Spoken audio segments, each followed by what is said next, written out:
Hello everybody, Jake, your resident content cowboy here. Yeehaw, the hyper voltage update is here, and I'm going to tell you about all of the winners and losers in this update. And oh, there are some pretty big losers. What? Why me? Yeehaw, let's do this. Let's start off this video with a huge winner, and that is Pikcahu. Yes, Volt Tackle got an upgrade. So what's happening with Volt Tackle is that after you use it, you get a burst of move speed. I've actually used this kind of effectively in some of the matches I was playing yesterday to sort of disengage with enemies in kind of a crazy situation. But the huge change is Pikkachu's Unite move. Pikkachu's Unite move used to only hit one enemy with its strikes of lightning after that first initial burst that hit everyone. Now it hits two, and it doesn't sound like a monumental change, but I can assure you it is. It changes your Unite move from something that's going to hit a lot of people, and then depending on, Electro Ball Thunder, the extra damage there, you can then KO someone. The additional lightning is striking multiple foes. You will just pick up more and more multi-KOs with Pika. This still doesn't veer it into the realm of it being absolutely unbelievable or broken. It's just a really cool change for Pikkachu, and I gotta say, I'm super here for it. I love it. I think it's a really smart change, and it's cool to see its Unite move get even more powerful, given that it's kind of this weird middle ground between like, oh, it's sort of powerful, but then late game it doesn't do enough damage. Now it actually will help you seek out some of those KOs you wouldn't have gotten before. Big patch winner. On the other side of the aisle, a patch loser for sure is Slowbro. Slowbro is one of the only two defenders that actually got messed with this patch, both of them getting nerfs. So we have Slowbro getting an overall nerf to its HP. It doesn't start off much different, but by the end of the game, there's about a 500 HP difference once it hits level 15. You'll probably never hit in a match, but you get what I'm saying. Like, its top end HP is lower. It also doesn't get the cooldown reduction it got before, which is a pretty massive change for Slowbro. I get it, and then I'm kind of also like, there are a lot of defenders we could be looking at right now. So unfortunately for Slowbro, you're a bit of a loser, buddy. Here's kind of a middle of the road, like, we've got our winners, our losers, and our is gonna start with, I gotta change the name of that, and our is gonna start with Blaziken. Blaziken is still great. There are so many parts of its kit that they didn't mess with. I kind of, after hearing their reasoning as to why they changed its critical hit and why they changed Fire Punch, I kind of get it. It was just that combo was set up to be too much of a delete button for some of the squishier Pokemon. I still think Blaziken's killing it, so I don't think it's really lost much in this patch, considering it was probably the best Pokemon in the game. It's up there with like 2 or 3 others as the best thing, so a slap on the wrist for the Fire Chicken. Let me hit you with a surprise winner right now, and that is Zarina. So Zarina's Unite move has been changed to the point where it can now pick up targets that it wouldn't have been able to pick up before. You know how Zarina's Unite move could get canceled by something that was an unstoppable or whatever. Now Zarina is able to pick up those targets. A buff that they really didn't talk about. I think they might have mentioned it as a bug fix, but oh, what a bug they have fixed. Zarina's already doing well. It's great in the hands of skilled players, and this is a very, very mean buff. And yeah, I mean, Zarina mains must be happy about it, for sure. A surprise winner, in my opinion.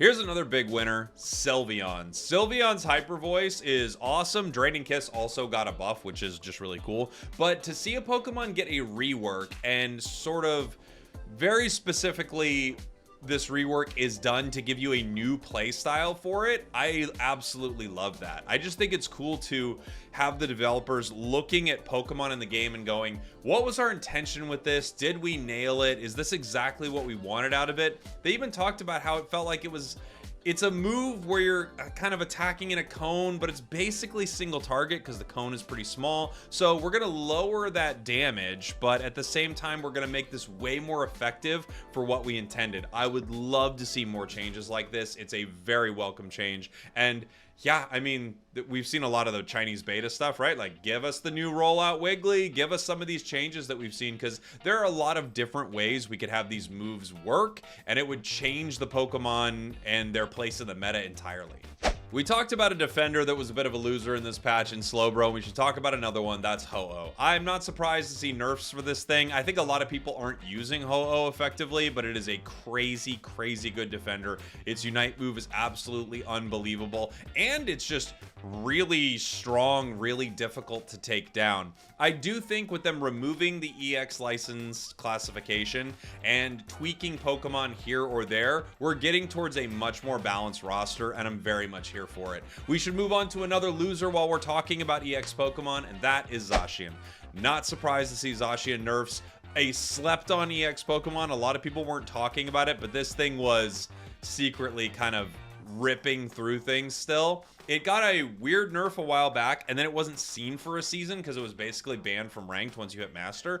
But then it got buffed again, and I think a lot of people just didn't pick it back up. However, it was doing very, very well. So they changed a lot of the bonuses on its boosted attacks, and I think that's going to be a big change for Zacian. We'll have to see how it affects its win rate. Hopefully it's not a massive change because I still want it to be a viable Pokemon. You want all the EX to be good, reasonable, balanced with the roster, just not crazy overpowered. So with that, we should move on to a few winners. The winners being Mewtwo X and Mewtwo Y. These Pokemon could have received some nerfs. They weren't absolutely dominating it, but let's be fair, they're still extremely good. However, Mewtwo X and Mewtwo Y were not changed. Another one that was not changed is Miraidon, another winner of this patch. I think all of the EX Pokemon are actually in a pretty good spot. They're a little more powerful than the medium point in the roster, right? But I still think that's a reasonable place for a lot of these legendaries to be. I'm pretty happy with all of their balance, even though there are some things that we could tweak. We'll have to see what this season looks like with them because it's a whole new world. And when UCS starts back up, I have to assume that means all these Pokemon are fair game. Here's a patch, and that's Ceruledge. Yes, Ceruledge was nerfed. Yes, Ceruledge is still great. There isn't too much to say about it. The nerfs aren't nothing, but Ceruledge is still doing really, really well. I like how lately it feels like they've been more conscious of not absolutely gutting something and making it unplayable. Like every once in a while they do, and not completely buffing something to the moon. Every once in a while they do.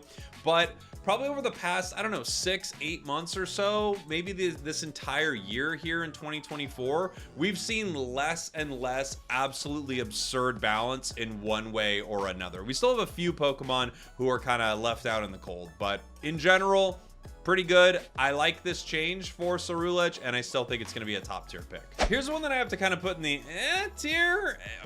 It's Buzzwole. I don't think this change is that relevant for Buzzwole. We'll see if it really does anything. I just think Leech Life is not good, and I think the biggest problem with Leech Life is it's one of those moves that snowballs really well. So if you're already winning and the enemies don't have a lot of answers to you, you'll have an amazing game and you'll be so annoying. But if you're not, if the enemy's any good at all, if they have any crowd control, if they have defenders and supporters, like, I don't know, this is just kind of a nightmare to play into a lot of the heavy crowd control in the roster right now.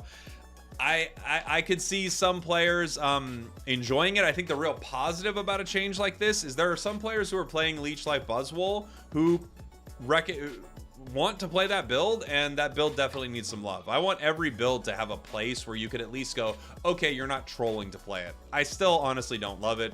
The biggest change is probably just to the other move having a cooldown reduction, right? It'll probably just be Superpower Smackdown now still, but that build just got a little bit of a buff. We'll see if that's enough for Buzzy Boy.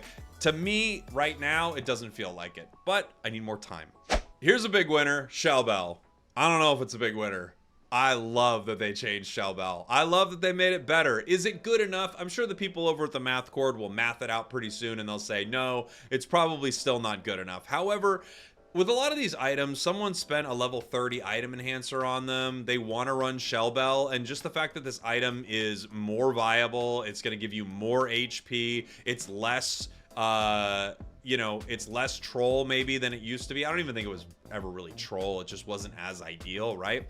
I think that's really cool. There are a few other items that are looking jealously over at Shell Bell. Like, I'm looking at you, Rocky Helmet. There are a few that they could tune up, but I love it. Like, if every patch they picked a couple things that were just not super relevant in the meta, even like kind of mid, and buffed them a little bit, I would love that. Huge fan of the Shell Bell change. Here's a patch loser, Jungle Invaders. So they've changed jungle experience now, where Excelgor and what is your name, dude? Why am I, you know, when you like have said a name a million times? Escavalier. Excelgor and Escavalier. These Pokemon give less overall experience, so the ball toys give more, where it's kind of like safer farm behind you. You're able to get more. This just makes it so people, yes, can still invade. Yes, they can still mess with you, steal your buffs, steal some XP, but it won't be as damaging. I kind of like that little bit of a change right there, just to make the meta a little less unreasonable when someone's stealing your jungle. It's still going to be a thing, but it's kind of a cool tweak to it. I like that. Here's another for you, and that's Mimikyu. Trick Room is better, and the damage reduction from projectiles outside of Trick Room is actually pretty legit. Like, I was playing and I thought, wow, this is actually, like, I was taking very little damage. That being said, I still think Shadow Sneak is much, much better. You kind of would have to have a swing in both ways, right? You'd have to have Shadow Sneak get a little worse, and you'd have to have Trick Room get a little better. But for people who want to play Trick Room, this is a cool buff. Here are a few more quick winners for this patch before I get to some of the biggest winners. We've got Umbreon, didn't get touched. Thought Umbreon would get messed with, maybe. I mean, Slowbro did. Ho-Oh did. Umbreon did not, and Umbreon could probably use a nerf, but hey, Umbreon mains must be feeling pretty good right now. Another Pokemon that could have seen a nerf, I'm actually glad they didn't, because it just finally got relevant, is Charizard. So Charizard probably could have gotten a nerf. It's an extremely powerful pick, and its Unite move is crazy right now, but I'm glad that they're letting Char have its moment in the sun a bit, because it really hasn't had it in a very long time. While we're on the subject of other Pokemon that you could consider winners, Mammo, Trevenant, Crustle, all not getting any messes with, while you've got Ho-Oh and Slowbro getting some messes with. I realize how poorly worded that was, but what are you gonna do? I think that's a win for them. And then Gyarados, secretly kind of a crazy good all-rounder, and nobody's really looking at it. However, you could look at it as a little bit of a loser too, because Aquatail isn't getting any changes, and I don't know the next time they're gonna look at that move. Now on to a few losers before we go to possibly the patch winner. We've got Lapras, Blastoise. Both of these Pokemon could see some slight buffs to bring them up to prominence. They didn't receive that. However, hey, Shell Bell Lapras actually does sound pretty cool. The thing's got a lot of recovery already. Let's make it happen. And of course, Phalanx. Phalanx got nerfed a while back, and it's fallen all the way to the bottom of the win rate ladder. I don't know if it's going to recover at all. I still think they could tweak a few things in its kit that they haven't looked at yet. Sort of split the difference between the nerf that we had and maybe some buffs that we need. Meet right here in the middle, right at the mustache line. Can you just meet me at the mustache line for Phalanx, please? Thank you. And finally, maybe the winner of the patch. There are a few in contention, but I gotta talk about Gengar. Gengar, especially Hex Gengar, received a huge buff. It's probably fair. Gengar hasn't been a thing in forever. Like, literally since the game's release, it had a moment where it was kind of a thing, and then it never was again. It never gets to see any competitive play. It's never a top win rate Pokemon. It's just never really doing much. And now, finally, Gengar kind of has its moment to shine. Hex is looking good. Dream Eater's looking good. Its Unite move has a cooldown reduction. This is a huge glow up for Gengar. It was wearing glasses at one point. We took its glasses off, and now we can see how beautiful it is. And we gave it a Shell Bell. We took off its glasses and we gave it a Shell Bell. There you go, the winners and losers from this patch. Let me know what you think I got right or wrong in the comments. Who did I miss? Who do you think they missed in this patch? Oh, I did forget about one. I have it written down. I did forget about it. One of the bigger losers of this patch are the whales. I guess I was a loser after all, because things are getting more expensive. I lost. Great. Love you guys. Thanks for watching. I will see you all next time.